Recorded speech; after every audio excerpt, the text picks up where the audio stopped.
Welcome back to another episode of Visual Learner. I'm Harlan Spinks, and this is my podcast. It's been, I don't know how many weeks since I've done one of these. I've just been so busy. For returning viewers of the channel, I started a job. I'm on month 2, and it's fantastic. I don't bring work home with me anymore. I'm not stressed out. And yeah, everything's good. I'm just busy moving into this new place. As you can see, I finally got a couch, and some pillows and a chair that I don't think you can see, on screen. So finally had a little bit of time to do another one of these episodes for all of you. And you know, I don't know how many times I need to say it. I do not consider myself a political podcaster or content creator, even though I do talk a lot about things that are politics adjacent, socio-politically adjacent. And, you know, this podcast kind of has turned into a place where I can rant and put all that stuff, instead of making, entire, actual edited, produced YouTube videos. And this episode is no different. I don't know if anybody follows me on Threads or Instagram, but or pays attention to the news. But last week there was some stuff that came out, and every algorithm was just flooded with this Graham Plattner Nazi tattoo stuff. And I took some notes just to make sure that I cover everything that I want to cover, even though I probably still won't be able to do that. But I think I saw it when I was at work one day, or no, I don't know when it was. Maybe it was on a weekend and I was at home, or it was that evening, whatever it was. And it got me real riled up. I'm going to actually pull up the Threads post that I made so I can reference that.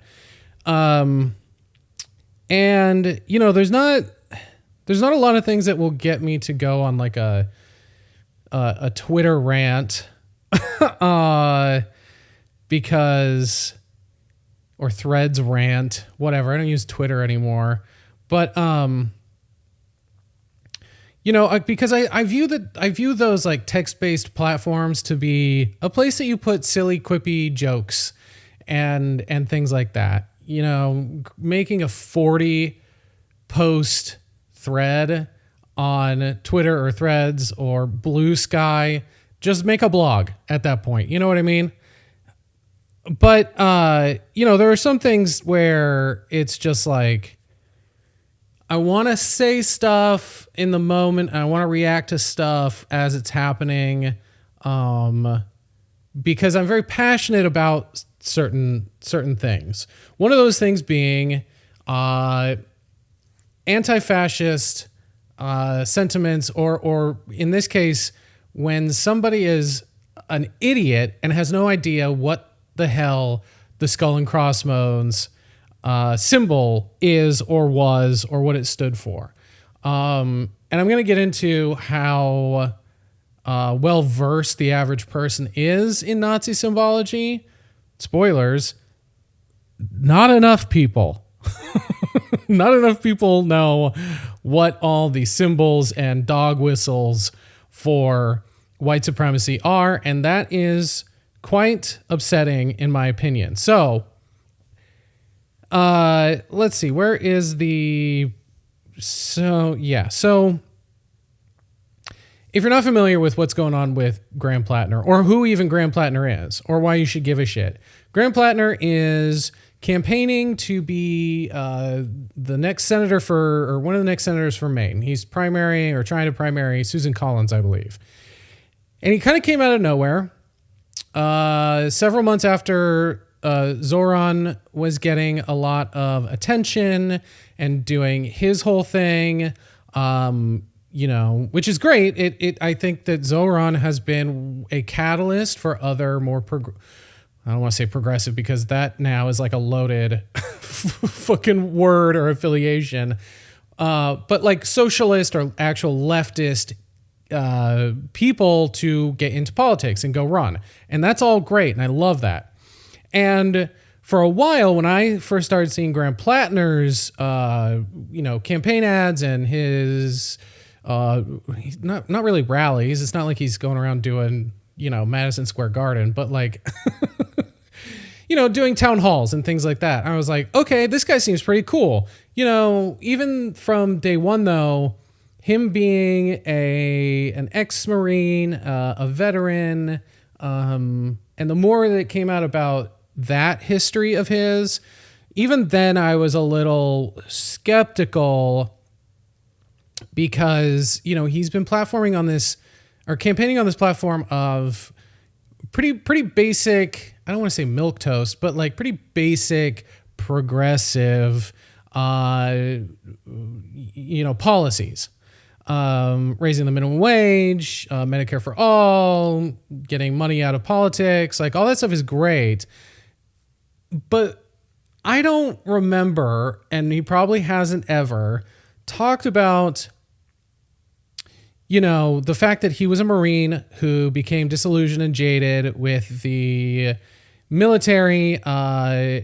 He never really seemed to talk about how it's this imperialism project and denounce that. He's talked about making it better, which what the fuck does that mean?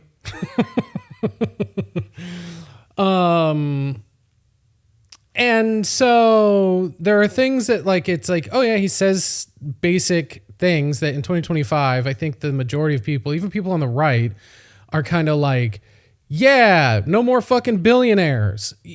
You know what I mean? Like, those are such surface level things at this point that you have to go beyond that to differentiate yourself or set yourself apart or not sound like just your average moderate at this point. Not that like fucking moderates or centrists are even close to socialists, but there was it just left something to be wanting. It left me wanting.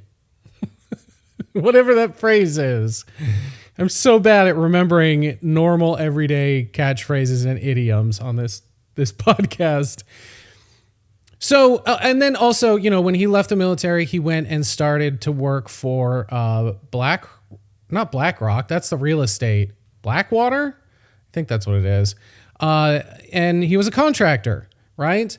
And I know that there are varying tiers of contractor, whether it's just running security for fucking, diplomats or whatever the fuck, or going overseas and assassinating people.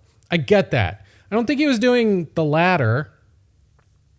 But regardless, like he continued to do the work of upholding the colonial imperialist project that is the United States military, right? And he never seemed remorseful of it, of any of the stuff that he did, besides just kind of seeming like he was just jaded. That like, why am I here doing this? Which is so weird if that's how you felt in the military and then you went and just got a paycheck basically doing that for a private company. Wrap your fucking head around that one. So that's kind of Graham Plattner's thing. He's an oysterman from Maine and, and look, the other thing too about this, which a bunch of other people have talked about, is that I think the leftist movement or leftism as a movement and socialism as a movement right now, we need people who fit the Graham Plattner mold. That mold being built like a brick shithouse, right? Who sounds like he eats gravel for breakfast, right? Like we need people who embody the traditional masculinity who also aren't fascists, right? Like, it can't just be a bunch of limp-wristed feminists and elderly people and women and people of color. Like, if you want to bring people into the fold, MAGA, conservatives, moderates, libertarians, right? You have to, in some regard, appeal to, no matter how superficial, appeal to like what they are into. And they're into guys that look and sound like Graham Plattner. So, Graham Plattner, right? That's his whole thing. He goes, or you know, there was a bunch of his old Reddit account got leaked, which a lot of the stuff in there is like pretty, in my opinion, forgivable or kind of based. Like, it's not anything that I don't think, you know, somebody can atone for, or that somebody can, you know, over, you know, a decade or 2 decades have changed those beliefs, right? Because I don't want to sit here and also sound like the guy that's like, once a piece of shit, always a piece of shit. Like, there's an upper level to that where, you know, murderers, sorry, you murdered somebody. But like, there should always be the opportunity and the grace given to people to change, right? And better themselves and educate themselves. I mean, I'm not fucking perfect, you know? I was a dipshit, straight white teenager at one point who thought that I was owed love and sex and respect by the opposite, by, you know, the gender that I was, my preferred gender. And that made me a really toxic, obsessed lunatic as a teenager and even into my early 20s, right? Number one love bomber right here, everybody. So yeah, there needs to be, we have to a certain extent, give grace to people when they fuck up, right? Especially if, from a leftist perspective, we're already such a minority that we can't just ostracize every single person who 10 years ago tweeted something insensitive. That doesn't help the movement. With that being said, though, the other thing that came out about Graham Plattner after his tweets were that, he's got a Nazi tattoo on his chest. So, what the fuck? I mean, how? What? You're like 43 years old. He's not that much older than I am, right? And he's got a fucking Totenkopf. I don't know if I'm saying that right. He's got a death's head. The skull that went on the hats of all the SS. Yeah, he's got one of those tattooed on his chest. Now, he responded to the initial reporting on this, being like, this is the first I'm hearing that that's what that is. I had no idea. I went 20 years taking my shirt off in public places without a single person telling me it was problematic, et cetera, et cetera. And, you know, listen, I get that, right? Initially, I was like, there's no fucking way somebody goes through life, especially watching the countless World War II Nazi movies that feature this fucking symbol and not know it. Now, in the time since this has happened, it's come to my attention that the majority of Americans don't know what that is, don't know what the majority of Nazi, or even just like top 10 Nazi symbols are besides the swastika. And that is crazy to me. It's disappointing and it's crazy. So listen, listen, you are listening. This is a podcast. That's what you're supposed to be doing. Listen, motherfuckers, are you tuning out right now? So, yeah, it's concerning. It's a bummer. The problem that I have with that is that, yes, okay, I up to a certain point, again, I knowing what I know now, that it is a rare a rare Nazi symbol for most people. I can be like, okay, great. He didn't know, right? I can even believe that nobody during all the pool parties that he's gone to has never approached him and been like, hey, pal, you know what that is? You should probably look into that. Because look at the guy. I wouldn't approach a guy that looked like Graham Plattner if I saw he had a fucking Nazi tattoo. I'm 170 pounds right now. I'm 6 feet tall. That 170 pounds, though, is not muscle. If it were muscle, I'd weigh actually a lot more. You know? So I'm a flabby... I'm skinny fat, is what I'm trying to say. I'm not intimidating, nor could I... take a punch from somebody built like Graham Plattner, an ex-Marine. So even that, I can believe that no one approached this guy to be like, hey, are you a Nazi? Because Nazis aren't the most calm, cool, and collected folks out there when you call them out on their white supremacist ideals. So even that I can believe. But... And like, there's been a lot of pushback.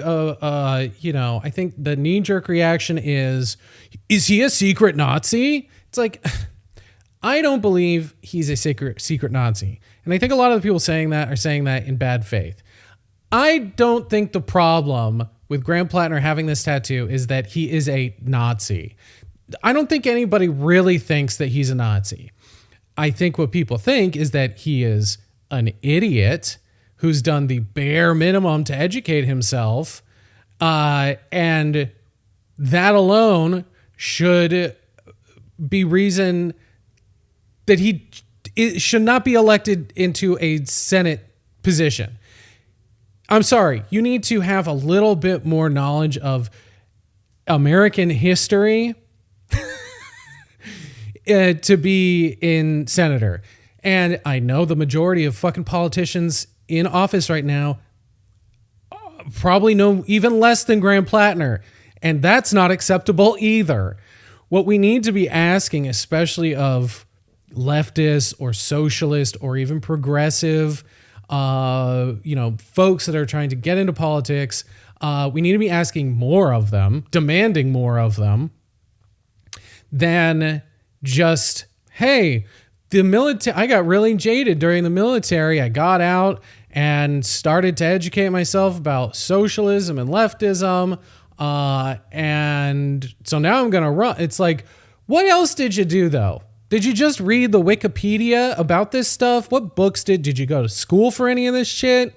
Like, I think I know, just based on the fact that I know more about fascism and Nazi symbology than Graham Plattner, even I don't think that I would be a good politician. No, if I decided tomorrow, hey, I'm going to run for fucking congressperson or senator or whatever the fuck, even if you thought like, this guy fucking rules, I love all of his ideas and his policies, because like, if I ran exactly the same campaign as Zoran Mamdani, right? Let's say that. I still wouldn't vote for me, and I'm an idiot. Graham Plattner is a grunt, is an ex-machine gunner. What the fuck? He saw war. That doesn't qualify him to be a senator. So, dude, even beyond that, just you look at this fucking skull, man. It's the scariest skull and crossbones design out there. There's just something off about it, The other crazy part too is that one of his other defenses was that like, I rejoined when he was in the military, they have to get screened every year or whatever the fuck. And he was like, I've gotten screened multiple times when I had it and never once was it flagged. You know, they run everybody's tattoos and check them against a database of gang affiliation and blah, blah, blah. And it's like, it never came back. And it's like, that actually makes it worse that the government didn't flag your fucking death's head tattoo, my man. Shouldn't that tell you more about the state of the U.S. military? So, yeah, at the end of the day, he's just a dumb fuck. And the amount of, like, gaslighting everybody else, and like, what, it's not a big deal, man. It just speaks to the level of, like, white progressivism that, like, oh, it's okay when the white guy has a fucking literal Nazi tattoo, but like it's unforgivable that Kamala Harris was like a DA or whatever the fuck. Like, which is it, man? Not to stick up for Kamala Harris, but so you know, I when I initially, you know, made a big long post about all this stuff, I initially was like, there's no way that I believe that this white man who was in the military has never seen a fucking movie featuring Nazis. Like, has he never seen Inglourious Bastards? Come on. Or are you like just not paying attention to shit that's on the screen? I don't understand it. It's featured prominently on the main antagonist, who's probably got, you know, a third of all the screen time in that fucking movie. It never registered. But listen, again, as I've kind of seen more and more people's replies to all this stuff, I understand. Yeah, that's actually how most people watch fucking movies. You know, I was watching Hassan's, well, I wasn't watching a stream, but I was watching a clip from when he was talking about this. And he polled his chat that had 30,000 people in it about whether or not they knew that this skull and crossbones was a Nazi symbol. 60% of 30,000 people said, I've never seen that before in my life. Wouldn't be able to tell you what it is. Now, 60-40 split, you know, 20 percentage points. Doesn't seem like a big deal, but it is. It's a lot. And, you know, you're talking about like Hassan's stream where like the majority of people in there are probably with it and probably pay attention to a lot of this stuff. They're watching Hassan Piker for a reason. So that 30,000 people are probably, I would say, more knowledgeable about this stuff because they consume that kind of content more than the average person. So I'm going to go out on a limb and say, you take the average person in the United States, just 330 million of us, I guarantee you 80 or more % of the population would not know what the fuck that is. And bro, our education system is broken. Like, I get the swastika. It's iconic. Fantastic design. It captured the hearts and minds of millions of people. I get it.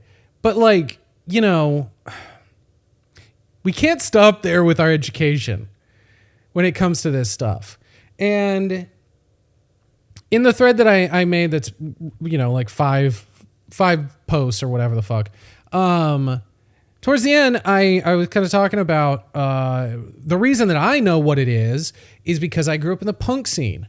And, you know, I wasn't even living in like a big, like, you know, metropolis. No. Yeah, that's right. That's not just the name of the town where Superman lives. That's a phrase. I wasn't living in a big city. I don't know. What constitutes a big city even? Like, at what point... God, I'm going off on one of my classic tangents.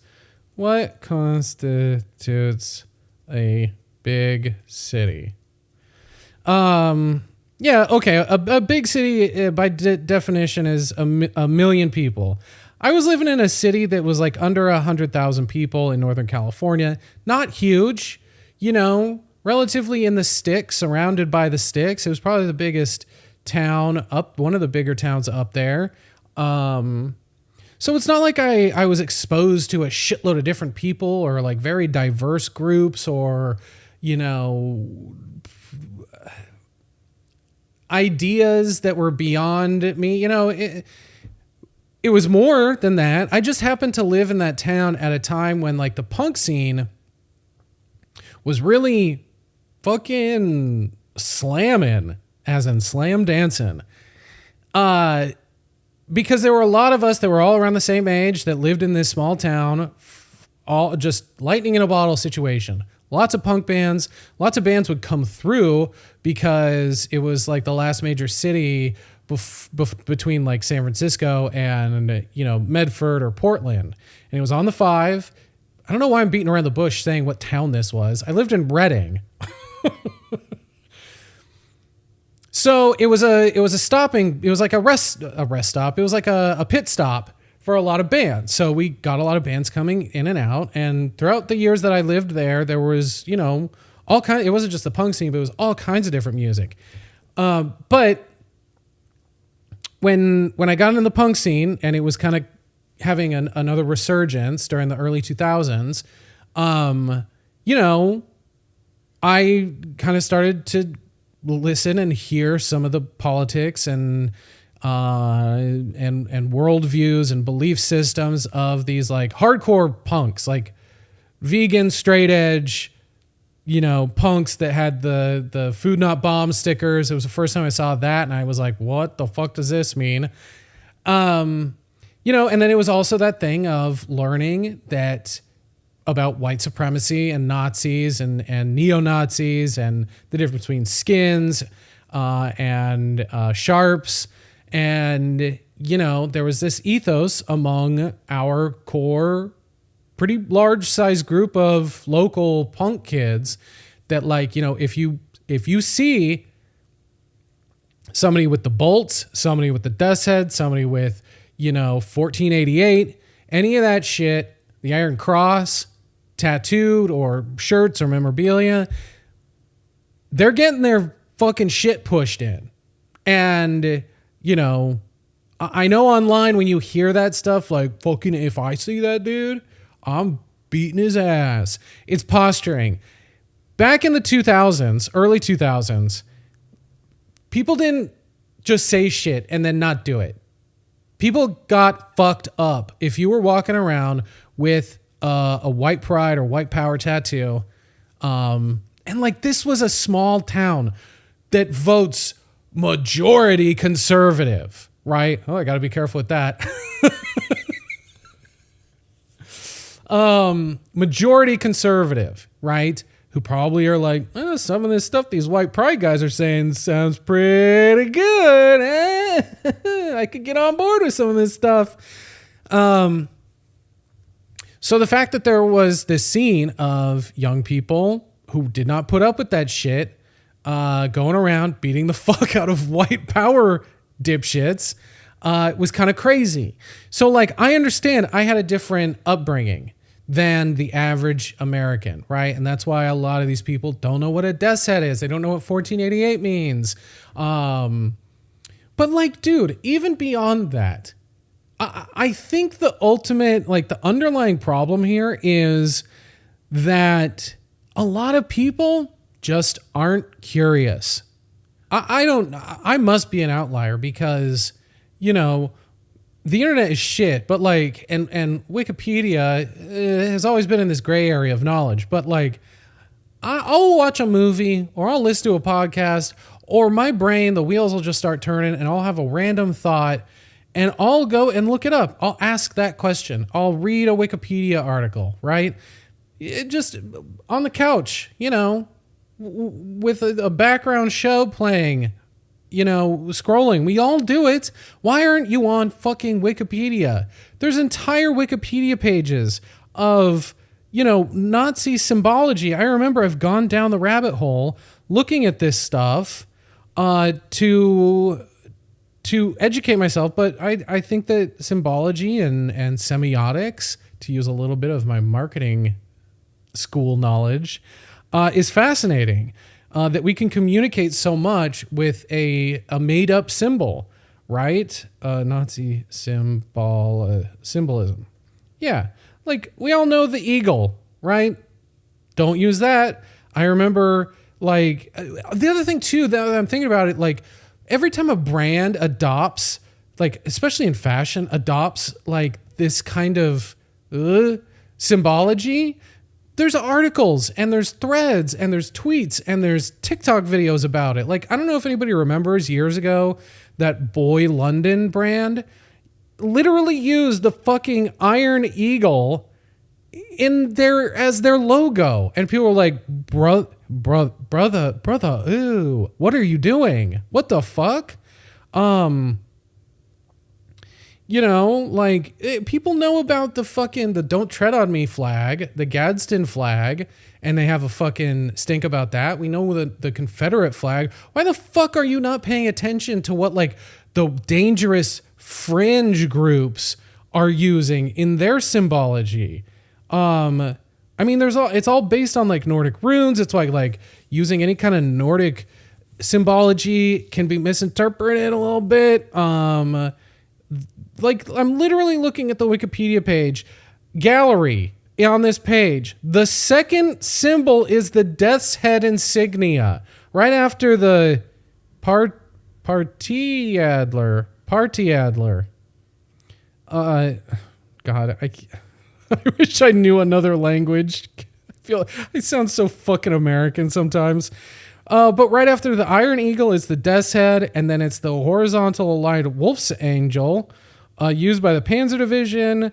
Then the vertical aligned version. Then you've got the winged odal. You've got, like, and then the 1, 2, 3, 4, 5. The sixth one is the Nazi bolts. Like, just scroll like halfway down the page. You know what I mean? It's so frustrating that we have access to all this information and nobody does anything with it. I don't think he's a Nazi. I think he's a dumb fuck. And I think the more that you look at, like, his past politics, the more that it's, like, kind of unintelligible, you know? Like, he's still got some work to do there. And I think that alone makes him unfit for Senate right now. Like, again, it's like he got it covered, right? And a lot of people were saying that what he got it covered with was, like, fucking interesting tattoo to cover it with, getting Nordic symbology. And it's like, that's Celtic. It's Celtic, the shit that he got it covered with. It's like a Celtic knot and, like, weird, ugly dogs. And again, it's like, it just speaks to the fact that, like, no one's fucking doing their research. No one is looking into any of this shit. They're jumping to conclusions or getting it fucking tattooed without doing any research. As somebody that has a bunch of dumb fucking tattoos, anytime that I think, like, oh, that's a cool thing, maybe I should get that, let me look into it first. Like, I remember I have an upside down peace sign, and a friend of mine tattooed it on me. Or maybe I did on myself. But I remember him being like, are you sure you want to do that? Like, you should look into that before you put that on your body. And I was like, that's a good idea. It just means, like, chaos. It's just like the opposite of peace. But even in that instance, it's like, Graham Plattner is not doing his research before he gets a fucking the scariest looking skull tattooed on him in Croatia of all places. Maybe fucking vet the place that you're at, because I don't know about Croatia. From what I understand, they've had a bit of a Nazi problem in the past. You know, it's not like going to an American tattoo parlor in you know, not a fucking backwater place, that is. Because a lot of tattooers don't fuck with that. Like, they don't do Nazi tattoos. They'll do cover-ups, right? That's a pretty common thing in the Nazi community. Whoops. In the tattoo community. And there are some, fucked up tattooers out there that are pro-white power. And they do this stuff. But, Croatia, fuck if I know what their tattoo culture is like. I wouldn't be just pulling some symbol off a flash panel at a Croatian tattoo parlor. Are you fucking kidding me? So, and then on top of that, the like getting confused between Celtic and Nordic symbology. Like, you guys have to do more fucking research. I mean, it's the cover up he got is just fucking ugly at the end of the day. It's just, I know that he got it like the day after all this shit went down and was just like, cover it with something. And you can tell because they didn't cover the whole thing. There's like pieces of the bones on the bottom that are like sticking out of the tattoo. It's like, I know you're trying to fucking do a little PR cleanup, damage control here, but at least get the tattoo the right fucking size.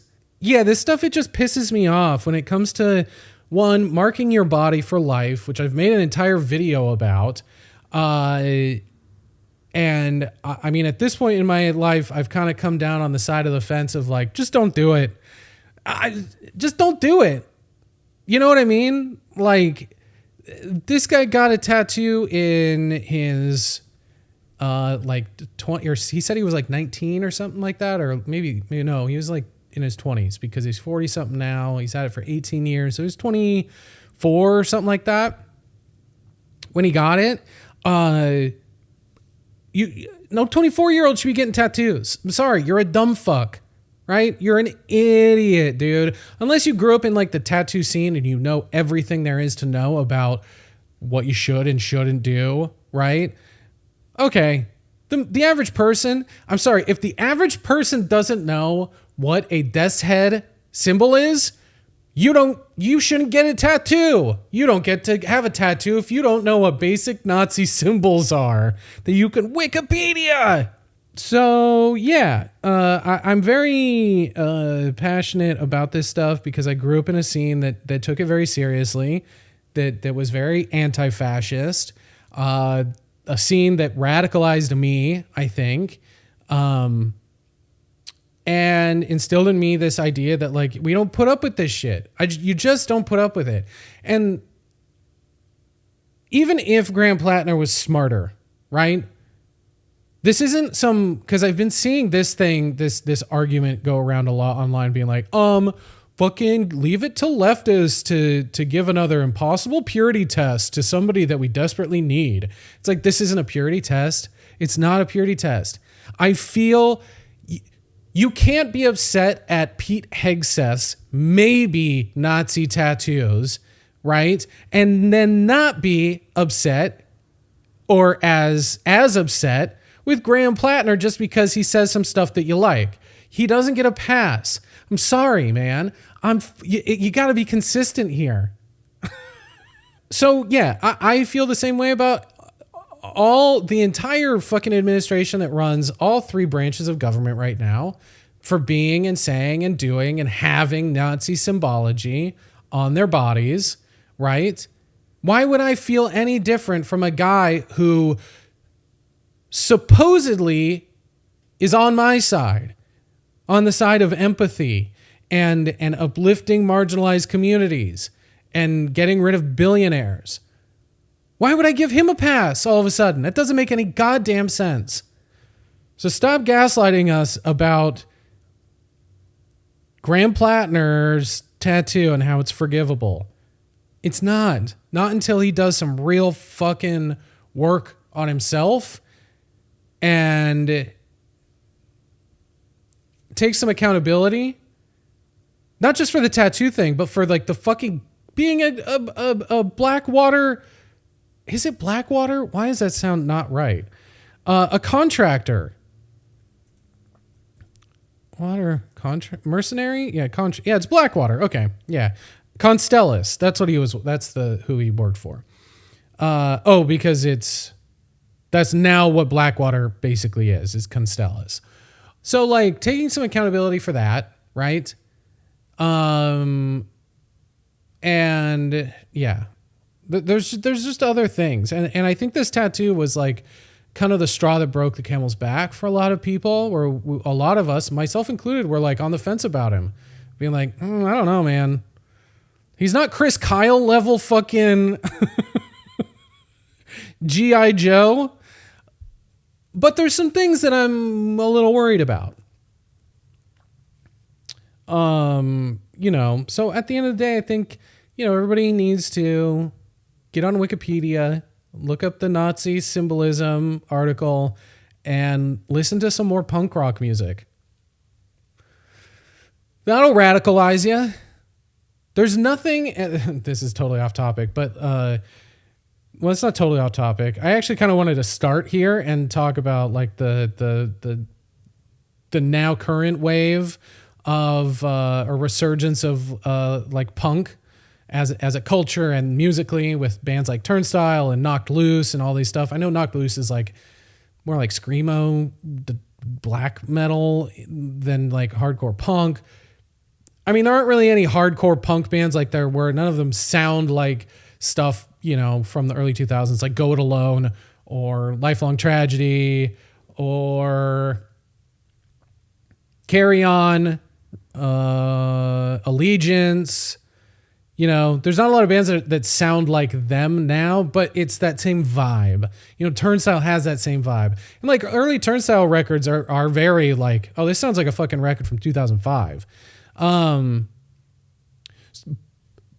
point being, I'm very glad that there is this resurgence in punk music, and I don't think it's a coincidence that it's happening right now when our government is full of fucking fascists. You look back at like early punk in the 80s, and I think a lot of it came out as a response to Reagan era policies, right? The same with the 2000s, Bush era policies and the things that were going on, post 9/11. So it makes sense that you would see another increase in punk. I gotta stop doing that, man. After talking about all the Nazi symbology, I keep putting my hands up. I don't want someone to screenshot that shit. But I think a lot of it has to do with, where we are politically right now. And I think that it's awesome that all this new music is coming out based on, how fucking shitty the world is. And, but the fact that the world is as shitty as it is always the bummer part, right? So yeah, punk has always been a place that, or like an outlet for people to put all their angst and anger, right? In a very unfiltered way. And it's awesome to see it, because, you want to talk about community building, bro. There's not a more tight-knit community than the punk rock scene, right? From what I saw when I was, growing up, that the scenes around the punk community were always the one that were working on, mutual aid and things like that, going to protests. Those were always the fucking people that were out there. Okay, so I have a couple of older questions, because I haven't done one of these in a minute. So, good time to remind everybody, you can go to the link in the description to ask me questions, submit content or advice, and I will look at it. It doesn't always have to be heavy. I don't want to put a no bummers rule on this shit, but you can go submit stuff. So this first one feels oddly relevant to talking about the hardcore scene and, the straight edge and veganism and stuff like that. This person asks, I'm roughly the same age as you, and as a fellow millennial who became an adult during the craft food, coffee, alcohol boom, what an insufferable time that was. How do you think it has affected people's relationships with food and especially alcohol? I know a lot of people whose dependence on alcohol started with the proliferation of craft cocktails / beer. And for anybody who maybe you're tuning in for the first time and you've made it this far into this episode, I have been sober for 4 years. I quit alcohol 4 years ago. I quit doing drugs, I think 3 years or 2 years prior to that. I didn't start drinking until I was 21. So my alcoholism started as more of a crutch in social settings, because as extroverted as I think I am, I had and still have a lot of anxiety when it comes to how I'm perceived and things like that. So alcohol, as with a lot of people, is a social lubricant, and it made it really easy to not think about those things. So mine came, I think, at the exact legal time that I could start drinking, but it was always at, crazy parties and in excess. I can't really speak to how like the craft beer thing, because I never got into that scene. I'm an older millennial. I'm 39. And by that point, I always think of like the Portlandia like type sketches and things like that, where it's like this exaggerated version of what it actually was, even though I know there were a lot of people with the suspenders and the beards who were pickling all kinds of shit and making all kinds of crap, making fucking ale in their garage, right, on their free time. So when I would see those people, those real people, and that whole scene, I always was just like, fucking drink a shot and a beer, you pussy. So that never was really my thing. I can see that, it being a justification to, continue to downplay your alcoholism by being like, what? It's a hobby. It's like if I were making a canoe, except I'm getting fucking blitzed every weekend. Any of that stuff where, like the coffee, craft food thing, it was all so fucking insufferable and such a millennial thing, right? That even me, I was like embarrassed by it at the peak of that whole era. So I never got into it. It's just that thing of like, I don't know how many fucking times I've said it on this podcast or in my actual videos, but like taking one thing and making it your entire personality, oh man, is how you ruin whatever that thing is for all time. Like, who the fuck is still making craft beer, right? Who's still doing that? I know the answer. No, the serious answer is quite a few people probably. But they're not as loud and proud about it as they were back then. They're not trying to turn every fucking batch into a sellable product. Dude, I knew people just like a few years ago, well, not a few, maybe a decade ago, who were literally trying to make growlers of their own grog to try and like making stickers for it and coming up with a brand, dude. We're going to fucking sell this stuff. It's like, no, you're not. This is embarrassing. But I think that it definitely led to a dependence and a proliferation of a lot of people who didn't want to come to terms with their own substance abuse. Let's see. I'll do this line. This is another kind of heavy one. This comes from Sarah. They said they did not. They're okay with. Would you like to remain anonymous? They said no. They're okay with me saying their name. I mean, I don't have their full Christian name, so there's. And Sarah, how many fucking Sarahs could possibly be watching this right now?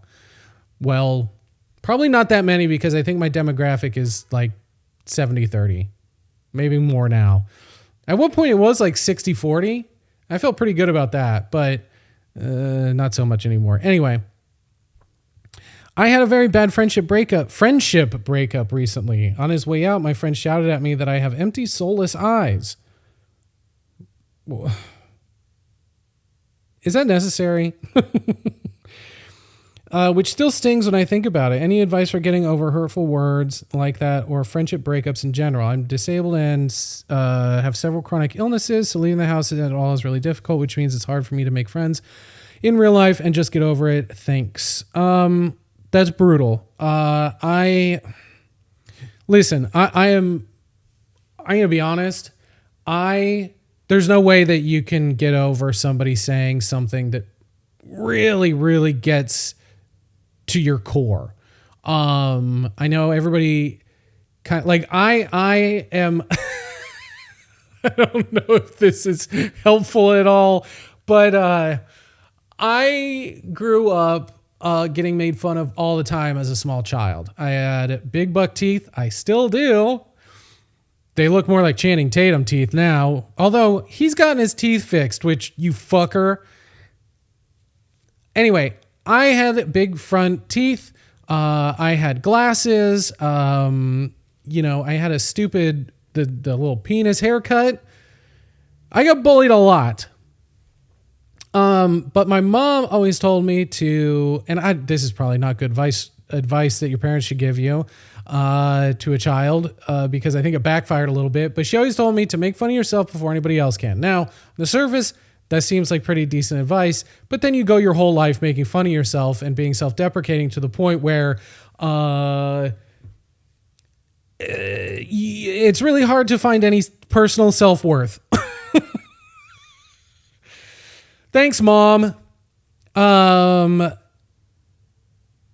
So like there have been times where people have said mean or nasty things to me that like, I think I've been able to brush off relatively easily because of that initial sort of upbringing, right? And those wise words. So it's kind of hard for me to relate to this a little bit, but I've had friends tell me similar stories where, like, especially when they're dating somebody, that they said some really awful shit that you can't take back.